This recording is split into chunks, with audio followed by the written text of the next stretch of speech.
Hi hello welcome to Ola TV. నేను సాయి. చంద్రబాబు నాయుడు ప్రమాణ స్వీకారం పూర్తయింది, మంత్రుల ప్రమాణ స్వీకారం కూడా పూర్తయింది. పవన్ కళ్యాణ్, లోకేష్ వీళ్ళతో పాటు జనసేన నుంచి ముగ్గురు, బీజేపీ నుంచి ఒకళ్ళు, అందరూ మంత్రులుగా ప్రమాణ స్వీకారం జరిగింది. ఈ ఎన్నికల్లో టీడీపీ గతంలో ఎన్నడూ లేనంత భారీ విజయం సాధించింది. ఇంతవరకు అంతా చాలా బాగుంది, చాలా చాలా బాగుంది, వెరీ గుడ్. కానీ ఇక్కడ వచ్చిన ఒక ప్రధాన సమస్య ఏంటంటే, ప్రధాన ఎలిగేషన్ ఏంటంటే, లోకేష్కి ఇప్పుడు గెలిచారు. ఆయన మంగళగిరి నుంచి మంచి మెజార్టీతో గెలిచారు, భారీ మెజార్టీతో గెలిచారు. చెప్పాలంటే లోకేష్కి మంత్రి పదవి ఇచ్చారు. 2014లో ఎమ్మెల్సీగా ఎన్నుకొని మరీ, అప్పుడు ఎలక్షన్స్లో పోటీ చేయకపోయినా ఎమ్మెల్సీగా ఎన్నుకొని మరీ లోకేష్కి మంత్రి పదవి కేటాయించారు. మరి బాలకృష్ణకి ఎందుకు మంత్రి పదవి దూరంగా పెడుతున్నారు? లోకేష్లో ఉన్న క్యాపబిలిటీస్, లోకేష్లో ఉన్న సామర్థ్యం బాలకృష్ణలో లేదా? బాలకృష్ణ మంత్రి పదవి చేపట్టలేరా? టీడీపీ అధికారంలో ఉన్నా, ప్రతిపక్షంలో ఉన్నా, కష్టకాలంలో ఉన్నా అందరికన్నా వచ్చి ముందు నిలబడేది ఖచ్చితంగా బాలకృష్ణనే. ప్రతిపక్షంలో ఉన్నప్పుడు కానీ, చంద్రబాబుని అరెస్ట్ చేసిన సమయంలో కానీ అందరికన్నా ముందొచ్చి నిలబడింది నందమూరి బాలకృష్ణ అనడంలో ఎటువంటి సందేహం లేదు. ఇప్పుడున్న టీడీపీ ఎమ్మెల్యేల్లో దాదాపుగా 3 సార్లు హ్యాట్రిక్ విజయం నమోదు చేసిన వాళ్ళల్లో అతి తక్కువ మందిలో బాలకృష్ణ ఒకళ్ళు. 2014లో హిందూపూర్ నుంచి పోటీ చేసిన బాలకృష్ణ దాదాపుగా 16,000 చిల్లర ఓట్లతో గెలిచారు.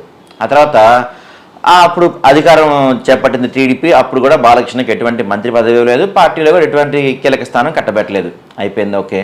2019 ఎన్నికల్లో కూడా వైసీపీ విపరీతమైన ఫ్యాన్ వేవ్లో కూడా 18,000 మెజార్టీతో గెలిచారు నందమూరి బాలకృష్ణ. సరే, ప్రతిపక్షంలో కూడా ఓకే అయిపోయింది, అప్పుడు ఇష్టానికి ఏమి ఉండవు కాబట్టి ఓకే. తర్వాత 2024లో చూసుకుంటే విపరీతమైన మెజార్టీతో, అఖండమైన మెజార్టీతో టీడీపీ గెలిచింది. బాలకృష్ణ కూడా 32,000 ఓట్ల మెజార్టీతో బాలకృష్ణ కూడా గెలిచారు. ఇంతవరకు బాగానే ఉంది. 3 ఎన్నికల్లో మెజార్టీ పెంచుకుంటా వెళ్తున్న బాలకృష్ణకు ఎందుకు మంత్రి పదవి కేటాయించట్లేదు?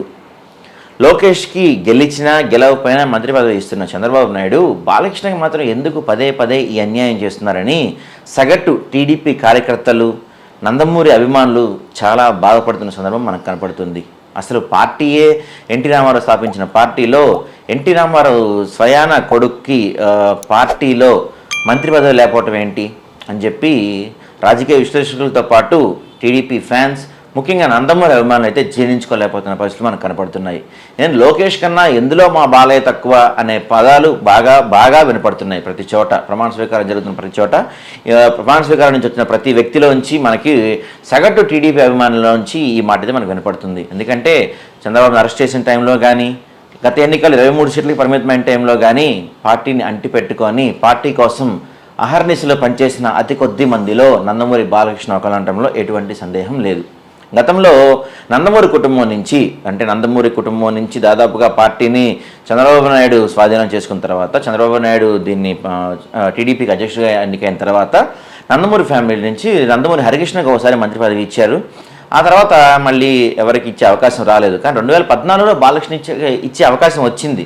సరే, మొదటిసారి ఎమ్మెల్యే గెలిచారనో ఇంకేదో కారణాలు తీవ్రత అనుకుందాం. కానీ ఇప్పుడు బాలకృష్ణకు మంత్రి పదవి ఇచ్చే అవకాశం ఉంది కదా. అయినప్పటికీ కూడా బాలకృష్ణకు ఎందుకు మంత్రి పదవి దూరం పెడుతున్నారు? బాలకృష్ణకి మంత్రి పదవి బాధ్యతలు నిర్వహించడం రాదా, చేత కాదా, చేయలేడనా? ఏ కారణాలతో బాలకృష్ణకి మంత్రి పదవి ఇవ్వకుండా అడ్డం పెడుతున్నారు? లేకపోతే మరోసారి బాలకృష్ణ మంత్రి అయితే నందమూరి వారసులు ఎక్కడ పార్టీని ఆక్రమిస్తారో, ఎక్కడ పార్టీలో పైచే సాధిస్తారో అని లైట్గా ఒక మూలమైన భయం దాగుందా అని అటు టీడీపీ ఫ్యాన్స్ కాదు, ఎన్టీఆర్ ఫ్యాన్స్ అయితే, పెద్ద ఎన్టీఆర్ ఫ్యాన్స్ అయితే భారీగా అనుకుంటున్న సందర్భాలు మనకు కనపడుతున్నాయి. ఏది ఏమైనా ఎందుకు చంద్రబాబు ఇలా చేస్తున్నారు, ఈసారి నాలో మారిన చంద్రబాబుని చూస్తారని చెప్పి చంద్రబాబు నాయుడు ఎందుకు బాలకృష్ణను దూరం పెట్టారు అని ఖచ్చితంగా ఆయన ఎన్టీఆర్ అభిమానులకు సమాధానం చెప్పి తీరాల్సిన పరిస్థితులు ఖచ్చితంగా వస్తాయి అనడంలో మాత్రం ఎటువంటి సందేహం లేదు. అయితే ఇంకొకరికి మంత్రి పదవి ఇచ్చే అవకాశం ఉంది. ఇది కాకపోయినా 2.5 years తర్వాత కానీ 2 years తర్వాత కానీ మంత్రివర్గ రీషఫుల్ జరుగుతుంది. అప్పుడైనా బాలకృష్ణకు మంత్రి బాధ్యతలు ఇచ్చి బాలకృష్ణకు గౌరవం పెంచుతారని టీడీపీ అభిమానులు, ఎన్టీఆర్ ఫ్యాన్స్ అయితే బలంగా కోరుకుంటున్నారు. ఏదేమైనా ఎన్టీఆర్ స్థాపించిన పార్టీలో ఎన్టీఆర్ తనయుడికి ఇలాంటి పరాభవం ఎదురవడం మాత్రం ఖచ్చితంగా ఇలాంటి హ్యాపీ సిచ్యువేషన్స్ అంటే దాదాపు 160 భారీ సీట్లతో గెలిచారు. ఇంత మెజార్టీ ప్రతి ఒక్కళ్ళు గెలిచిన వాళ్ళు భారీ మెజార్టీతో గెలిచారు. ఇంత గెలుపులో కూడా ఏదైనా ఒక చిన్న బాధ మిగిలిపోయిందంటే మాత్రం ఖచ్చితంగా ఇదే అని చెప్పొచ్చు. ఎందుకంటే నందమూరి బాలయ్యని అందరూ ముద్దుగా బాలయ్య బాబు అని పిలుచుకుంటారు ప్రతి నందమూరి అభిమాని.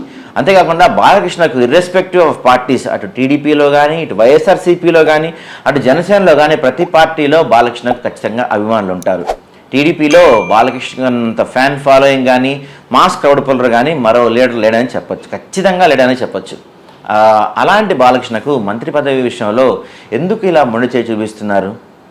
బాలకృష్ణకు మంత్రి పదవి ఇస్తా అంటే ఇప్పుడు ఇచ్చిన 24 మందిలో అంటే 3 జనసేన వాళ్ళని, ఒకరిని బీజేపీ వాళ్ళు తీసేస్తే ఈ మిగతా 20 మందిలో మీరు మంత్రి పదవి ఆగండి, ఈసారి బాలకృష్ణకి మంత్రి పదవి ఇస్తాను అంటే కాదు అనే నాయకుడు ఎవరైనా ఉన్నారా? లేదు మాకు ఇవ్వాల్సిందే అనే పట్టుబట్టే నాయకుడు ఎవరైనా ఉన్నారా? బాలకృష్ణ ఒకళ్ళకి ఎదురెళ్ళినా వాళ్ళకే రిస్క్, ఒకళ్ళు ఎదురొచ్చినా వాళ్ళకే రిస్క్ అని చెప్పే బాలకృష్ణకి మంత్రి పదవి ఇస్తా అంటే కాదు కూడదు అనేంత ధైర్యం చేయగలిగే నాయకుడు ఎవరైనా ఉన్నారా? అంటే అసలు మీరు బాలకృష్ణకి మంత్రి పదవి ఇస్తానికి మీరే సుముఖంగా లేరా? ఎలా అనుకోవాలి? కానీ ఈ విషయంలో మాత్రం మీరు నందమూరి అభిమానులకు వీలైనంత తొందరలో క్లారిటీ ఇస్తే బాగుంటుందని చెప్పి నందమూరి అభిమానులు కోరుకుంటున్నారు. ఏదేమైనా ఆ మిగిలిన ఒక స్థానం కానీ, లేకపోతే జరగబోయే 2 ఇయర్స్ తర్వాత జరగబోయే మంత్రివర్గ రీషఫుల్లో కానీ ఏది ఏమైనా బాలకృష్ణకు మంత్రి పదవి కట్టబెట్టాలని బాలకృష్ణ అభిమానులు అయితే, బాలకృష్ణతో పాటు ఎన్టీఆర్ అభిమానులు, నందమూరి అభిమానులు బలంగా కోరుకుంటున్న సందర్భం మనకు కనపడుతుంది. మరి ఈ విషయంపై చంద్రబాబు నాయుడు వీలైనంత తొందరగా స్పందించి బాలకృష్ణకు న్యాయం చేస్తారని మాత్రం చూడాలి.